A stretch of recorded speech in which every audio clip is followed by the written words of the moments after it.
Hi friends, gas ഇല്ലാത്തതുകൊണ്ട് എൻ്റെ മകൻ്റെ വീട്ടിൽ പോയപ്പോഴേ അവിടെ നിന്ന് ചോറൊക്കെ കഴിച്ചിട്ട് അപ്പോൾ നമ്മളവിടെ ചുമ്മാ സംസാരിച്ചുകൊണ്ടിരിക്കുമ്പോഴത്തേക്ക് നമ്മളൊരു ഐഡിയ ഇട്ട് മുട്ടം ബീച്ചിൽ പോകാമെന്നേ. അപ്പോൾ നമ്മൾ മുട്ടം പെട്ടെന്നുള്ള ഒരിതാണ്. അങ്ങനെ ഞങ്ങൾ മുട്ടം ബീച്ചിൽ പോയി അവിടെ എല്ലാം ചുറ്റിക്കറങ്ങി. നല്ല രസമുണ്ടായിരുന്നു. കാരണം ഒരുപാട് ആൾക്കാരുണ്ടായിരുന്നു.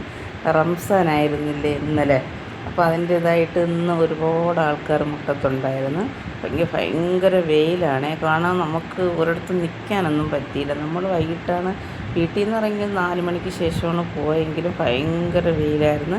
അങ്ങനെ നമ്മൾ നടന്നു പോകുമ്പോഴത്തേക്ക് ഒരു ഫാമിലിയെ കണ്ട്. ഞാൻ ആദ്യം താമസിച്ചിരുന്ന വീട്ടിൻ്റെ അടുത്തുള്ളവരാണ്. നല്ല സ്നേഹമാണ് ഇവർ എൻ്റെ അടുത്ത് അപ്പോഴും. പക്ഷേ അതിനുശേഷം ഒരുപാട് ദിവസമായി ഇവിടെ കണ്ടിട്ട്. അങ്ങനെ നമ്മൾ അവിടെ മുട്ടത്ത് പോയപ്പോൾ കണ്ട് നല്ല സന്തോഷമായി അവരെയൊക്കെ കണ്ടതിൽ. എന്നിട്ട് നമ്മളങ്ങനെ ഭയങ്കര വെയിലാണ്, കാരണം ഒട്ടും നിൽക്കാൻ പറ്റുന്നില്ല. എന്നാലും നമ്മളങ്ങനെ അവിടെ എല്ലാം ചുറ്റിക്കറങ്ങി. ഞാനും എൻ്റെ ദീനിക്കുട്ടിയും എൻ്റെ മദനിയും, അതിനൊരു മോളുടെ കുട്ടിയാണ്. നല്ല രസമുണ്ട്. കടലിലൊക്കെ കൊണ്ട് വിട്ടപ്പോഴത്തേക്ക് ഭയങ്കര എൻജോയ് ചെയ്ത്. ആ കൊച്ചാണ് ഏറ്റവും കൂടുതൽ നല്ല എൻജോയ് ചെയ്തത്.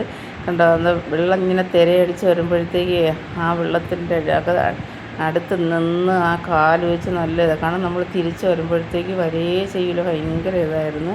എന്നിട്ട് നമ്മൾ കുറച്ച് നേരമൊക്കെ അവിടെ നിന്ന് കറങ്ങിയിട്ട് പിന്നെ വീണ്ടും പാർക്കിൽ വന്ന് നമ്മുടെ കുട്ടീനെ അവിടെ നിന്ന് നിർത്തി കളിച്ച് ഊഞ്ഞാലൊക്കെ ആടി നമ്മളവിടെ അങ്ങനെ അതെല്ലാം ചെറിയ ചെറിയ പിള്ളേരൊക്കെ കളിക്കുന്നതൊക്കെ കണ്ട് നല്ല രസിച്ചിരുന്നേ. ഈ കൊച്ചു കണ്ടോ, ഞാൻ എൻ്റെ ഇരിക്കുന്നതിൻ്റെ അടുത്ത് വന്നതെന്ന് എന്നെ നോക്കിയിട്ടേ നിന്ന്. അപ്പോൾ ഞാനൊരു വീഡിയോ എടുത്തതാണ്.